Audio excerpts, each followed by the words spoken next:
All right, let's get into the exciting part, Azure Container Apps. Ian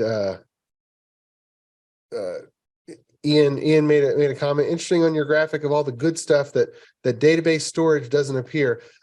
There's so much out there. I really did highlight the things that I thought were significant new events in this .NET 7 wave that I thought everybody needs to be aware of. So yes, I did have to pick and choose, and so I appreciate that comment. All right, so Azure Container Apps, they are serverless. You do not have control over the VM under the covers that is running it, and it's kind of designed for microservices. Now, again, microservices is one of those words that even the people who are doing it are still trying to understand what the heck it is.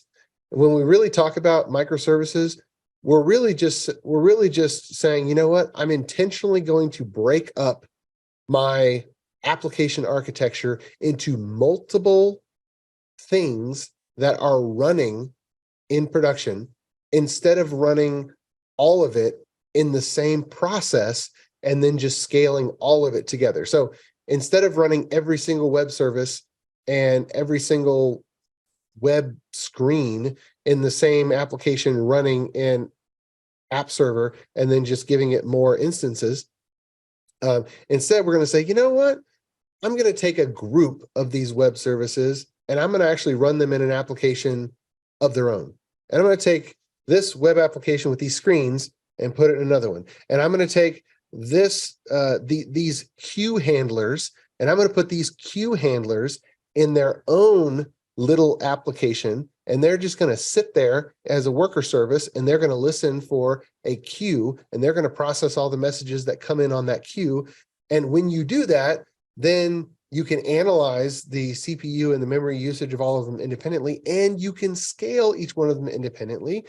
And if you decide that all of them need to actually have a different maintenance schedule, you could actually build, test, and deploy independently if you then break them out into their own Git repository. So there is a spectrum here for microservices. And so I think the people argue all the time, but if you want to step in the direction towards microservice, I like to translate in my head autonomous, totally independent services, because obviously you don't want to go to the epitome of micro. It's insanity if you have one web API with one method packaged in its own deployed process and it's running. And if you do that across the board, and we've already seen some case studies where someone ends up with hundreds and thousands of microservices, and then instead of a development complexity problem,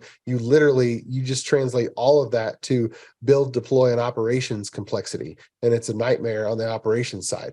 So everything is a balance, but to step towards the direction of independent autonomous services, you can take your existing Visual Studio solution and you can maybe break out another application, you wrap it up and deploy it.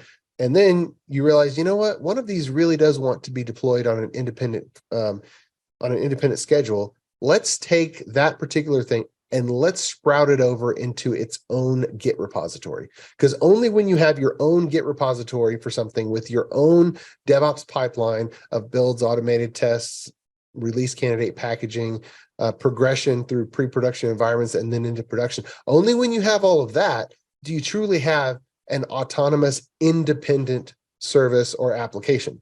Until then, you just have a multiple deployed services that are a part of the same logical application from an architectural perspective. So that's my guidance for you, because I know that every single team that I talk to has some questions about what is a microservice? So just in your head, say autonomous, independent, smallish application or focused application. Okay. All right. And so let's kind of get going into this. Let's go to the next slide. All right. From a Microsoft perspective, they are positioning Azure Container Apps to be your next hosting solution for your custom .NET applications. Now, for the world, they're positioning it to be the application for everything, even people on other platforms, and that's perfectly fine. But for .NET 7, you can build kind of whatever you need to, right? We've already talked about web API, web applications, event-driven processes like queues and worker services. So you can pretty much build whatever you want to, and you have an infinite number of ways that you can choose automatic scaling. So you don't have to go into Azure either with command line or the portal and give yourself more horsepower. So that's how Microsoft is positioning it. They are investing in Azure Container Apps big time. And so, just like we've had a good 10-year plus run where Azure App Service was basically the default way to host your application in Azure, unless you had something very specific. It was kind of like Azure, you have Azure App Service and you have Azure SQL, and then you have some other stuff if the application warranted it. I think this is setting up where for the next decade, you're going to have some things running in Azure Container Apps.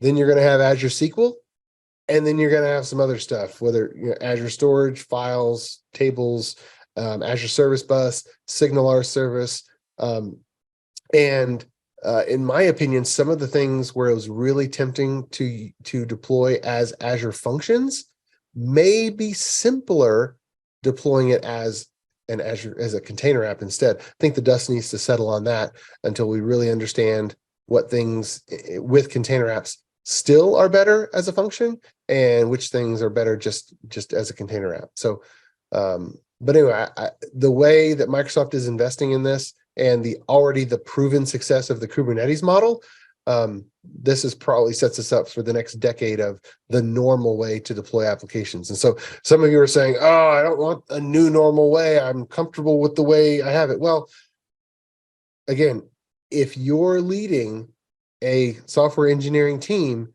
you need to understand the benefits that this provides so you can decide whether to wait and see or whether to move something or build something new for a container app.